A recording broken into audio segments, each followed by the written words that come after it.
नमस्कार मेरे प्रिय साथियों, आप सभी का अपने इस YouTube चैनल HSP क्लासेज में स्वागत है।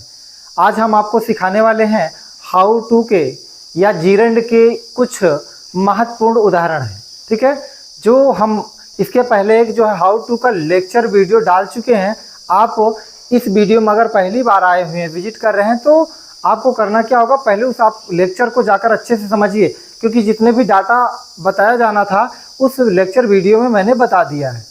अगर आप उस लेक्चर को देख लेते हैं तो इसमें से जितने भी एग्जाम्पल दिए गए हैं, कम से कम अगर आप अच्छे से सीख पाते हैं उस लेक्चर से, तो पूरा का पूरा कर ले जाएंगे। थोड़ा बहुत मिस्टेक होगा, ठीक है, थोड़ा बहुत मिस्टेक होगा। अगर आप नहीं देखें तो ज़्यादातर गलती करने की संभावना रहेगी। तो मैं चाहता हूं कि आप पहले उस लेक्चर को देखिए, उसके बाद इसमें आइए, तभी ज़्यादा अच्छे से आपको समझ में आएगा। तो आइए हम स्टार्ट करते हैं हाउ टू का।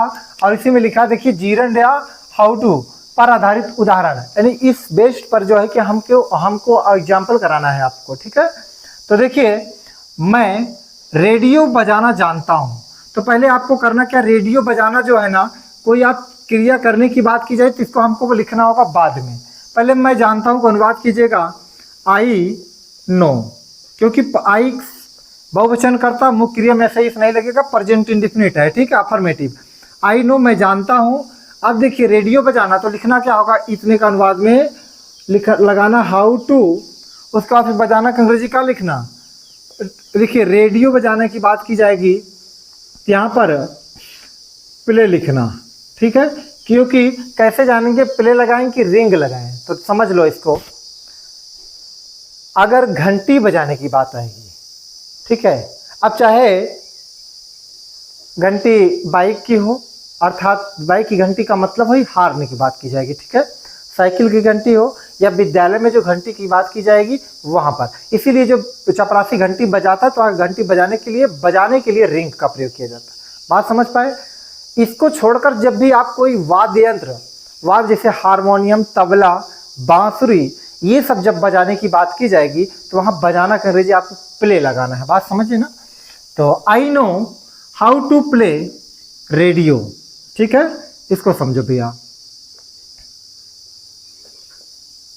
ये हो गया भैया, I know how to play radio. आप ऐसे भी कर सकते हैं, या तो लिख सकते हैं आई नो। अब जीरंड का यूज करेंगे तो करना क्या होगा, आई नो प्लेइंग रेडियो। बात समझ पाए। तो चलिए करा कि क्या तुम्हें उर्दू पढ़नी आती है, कोई दिक्कत नहीं, कोई आने या जानने की बात की जाएगी तो हाउ टू का यूज है। तो हमको करना क्या, ये इंट्रोगेटिव है, प्रेजेंट इंडेफिनिट है, प्रेजेंट इंडेफिनिट है। अगर सिंगल इंट्रोगेटिव है तो सहायक क्रिया पहले आएगी। डू या डज पहले लिखा जाएगा। अब डू लिखा जाएगा, डज लिखा जाएगा, ये हमारा सब्जेक्ट निर्धारित करेगा। तो तुम्हें, तो क्या है आपका यू है ना, तो यू के आधार पर क्या लगाओगे, यहाँ पर डू लगाओगे। ठीक है, डू यू नो। आना की अंग्रेजी ध्यान रखना, कम मत लिखना, क्योंकि जानने की बातों भी क्या है, उर्दू पढ़ने की बात की जा रही है। तो ये क्रिया है, पढ़ना क्या है, क्रिया है। तो डू यू नो, उसके बाद फिर किसका यूज करोगे, हाउ टू। पढ़ना क्या हो जाएगा, रीड उर्दू। ये हो गया भैया, क्वेश्चन मार्क लगा दीजिए। ठीक है, अब अगर इसका आप जीरंड के आधार पे करना चाहें तो आप कर लेना। बस यही जीरंड के स्थान पे करना क्या होगा, ये सब पूरा का पूरा वैसे रहेगा जो हाउ टू लगाए हो। इसी हाउ टू को नहीं लिखना है, इसी मुख्य क्रिया में आईएनजी जोड़कर लिख दो, रीडिंग उर्दू। हाउ टू नहीं लिखना है। Do you know reading Urdu, ऐसे भी कर सकते हैं। अब आपको सब में हम जो जीरंड का यूज नहीं बताएंगे, वीडियो लंबा हो जाता है, इसकी वजह से आप हाउ टू का यूज मैं बताता हूँ, आप जीरंड का खुद कर लेना। ठीक है, एग्जाम्पल के आधार पर। वे लड़के लिखना नहीं जानते, लो ये क्रिया है, क्रिया नहीं जानने की बात की जा रही है ना। तो प्रेजेंट इंडेफिनिट का निगेटिव है, तो लिखना क्या है, दोज बॉयज, उसके बाद डू नॉट की डज नॉट, डू नॉट आप बताएं क्योंकि बहुवचन करता है, those boys do not know. उसके बाद फिर क्या लिखेंगे, हाउ टू, लिखना क्या हो जाएगा, राइट। ये देखो हो गया।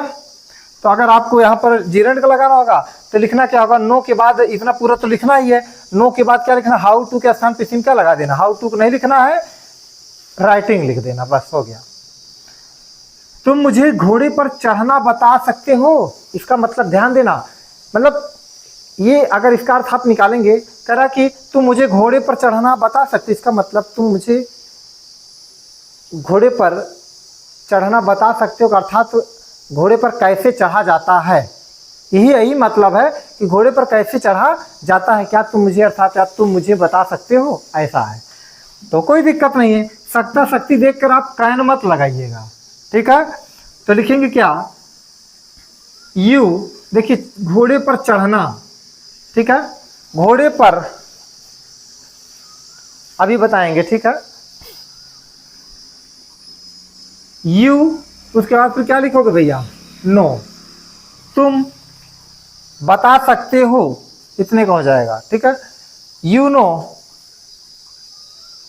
अब या तो ऐसे देखिए, क्योंकि बताने की बात की जाएगी ना, तो क्योंकि जानने की यू टेल, क्योंकि बताना कहना टेल होता है, ठीक है। जानने की बात तो की नहीं गई, लेकिन आपको ये देखना है कि कोई ना कोई क्रिया किसी न किसी के द्वारा सिखाया जा रहा है।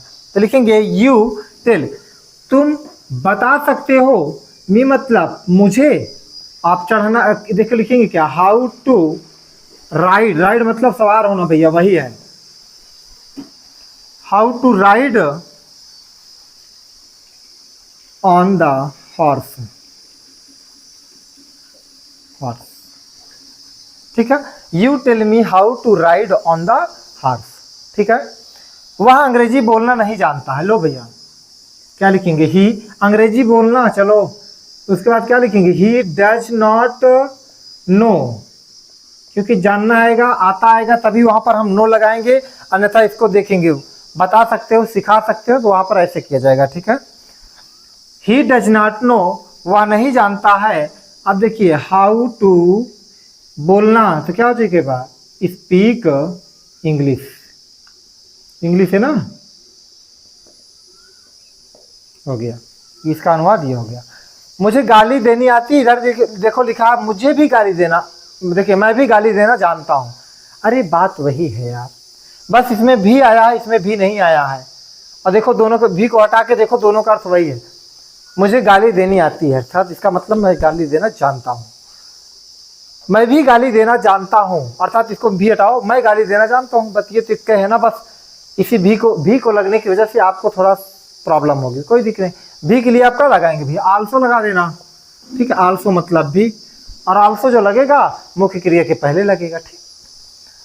तो मुझे क्या हो जाएगा भैया, आई नो, क्योंकि आती है, जानता है के लिए क्या लगाएंगे, नो, आई नो, मैं जानता हूँ, मुझे आती है गाली देना। लो भैया, अब ये मत कहना कि देना का अंग्रेजी गिव लगाए, गाली का अलग लगाए, नहीं, अब्यूज मतलब होता ही गाली देना, ठीक है। तो अब ये पता हो गया ना, how to abuse, full stop, ठीक है। अगर आप हाउ टू को यूज नहीं करते हैं तो लिखेंगे आई नो अब्यूजिंग, ठीक है। देखो लिखा है कि मैं भी, आई आल्सो, ठीक है, नो, आई आल्सो नो, मैं भी जानता हूँ गाली देना। तो ये देखो हाउ टू अब्यूज, ऐसे लिखो या लिखो आई आल्सो नो अब्यूजिंग, ठीक है। तैरना कौन नहीं जानता, लो भैया तैरना कौन नहीं जानता है। तो आपको हम वीडियो में कई लेक्चर में बताए हैं कि कौन वाला जब आएगा तो उसका अनुवाद हमें कैसा करना है। आपको पता है कौन वाला जब आता है तो उसमें कर्ता नहीं होता है, कर्ता नहीं होता है। इसके आधार पर देखते हैं कि जो हमारा कर्ता अगर होता भी तो एक वचन है या बहुवचन है, इसके आधार पर, लास्ट के आधार पर हम वहाँ पर निर्णय लेते हैं, ठीक है। तो बताएं कि कौन वाला जब आएगा प्रेजेंट टेंस, इस बात को समझना भैया, और सब में आएगा तो अलग बात है, जो भी आएगा उसका नियम अलग रहेगा, आसान रहेगा, सबसे आसान रहेगा, बस आपको वहाँ कर्ता हटाना, बाकी सहायक क्रिया सब कुछ लिखना है। लेकिन अफर्मेटिव निगेटिव जब आता है प्रेजेंट इंडिफिनिट या पास्ट इंडिफिनिट में, तो वहाँ पर आपको बारीकियाँ समझने की जरूरत है, ठीक है। तैरना कौन नहीं जानता, देखो कौन भी आया, नहीं भी आया, प्रेजेंट इंडिफिनिट भी, तीनों कंडीशन है। जब नहीं आएगा तो डू नॉट डज नॉट चलना स्टार्ट होगा, इतना याद रखना, और नहीं, जब नहीं आएगा तो वहाँ पर यस या यस चालू होता है, ठीक है। तैरना कौन नहीं जानता, डबल इंटरोगेटिव है भैया, पहले क्या लिखेंगे, हु, प्रश्नवाचक शब्द। अब देखिए कौन का अंग्रेजी लिख दिए, फिर किसकी बात आएगी, सहायक क्रिया निगेटिव है, डू नॉट लगाए कि डज नॉट। तैरना कौन नहीं जानता है, इसका मतलब अगर जानते हैं तो आएगा तो बहुवचन इंडिकेट होगा, जानता है तो इसका मतलब एक वचन की बात की जाएगी। डज नॉट नो, ठीक है, हु डज नॉट नो, इतना हो गया। अब आप कहेंगे सर जी यहां पर थोड़ा कम समझ में है, तो कोई दिक्कत नहीं, सुनो, वही है पूरा आपका प्रश्न, डबल इंट्रोगेटिव स्ट्रक्चर। प्रश्नवाचक शब्द, सहायक क्रिया, फिर कर्ता आना चाहिए, तब नाट आना चाहिए। तो आपको पता इसमें कर्ता होता नहीं है, तो कर्ता छोड़े आगे बढ़े, तब नाट आ ही गया है, ठीक है। हु डज नॉट नो, कौन नहीं जानता। अब देखो तैरना भैया ना, हाउ टू, क्रिया जानने की बात की जा रही है, तो हाउ टू स्विम, ऐसे भी आप कर सकते हैं, या तो आप ऐसे इसका कर सकते हैं। दूसरा देख लीजिए, ये हो गया हु डज नॉट नो। अब देखो हाउ टू नहीं लगाना है हमको, जीरन से करना है, तो लो भैया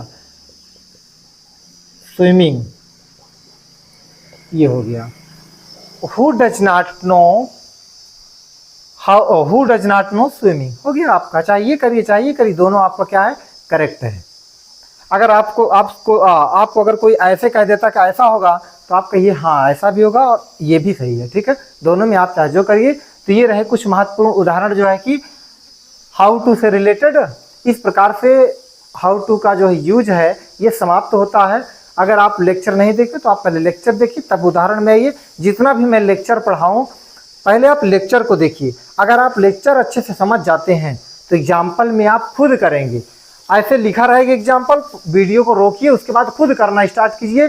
देखिए लेक्चर पढ़ने के बाद आपको कितना ज़्यादा सहायता मिल रही है, कितना ज़्यादा आप कर ले जा रहे हो। अगर आपको गलत होता है तो गलत होने से मत डरिए, हम तो है ना आपके साथ, आपको हम सिखाएंगे, ठीक है। कहाँ पर आप गलती कर रहे हैं, कैसे कर रहे हैं, ठीक है, उसको हम सुधारने का प्रयास करेंगे, ठीक है। तो मिलते हैं हम आपसे अगले वीडियो में, ठीक है। Thanks for watching my dear friends.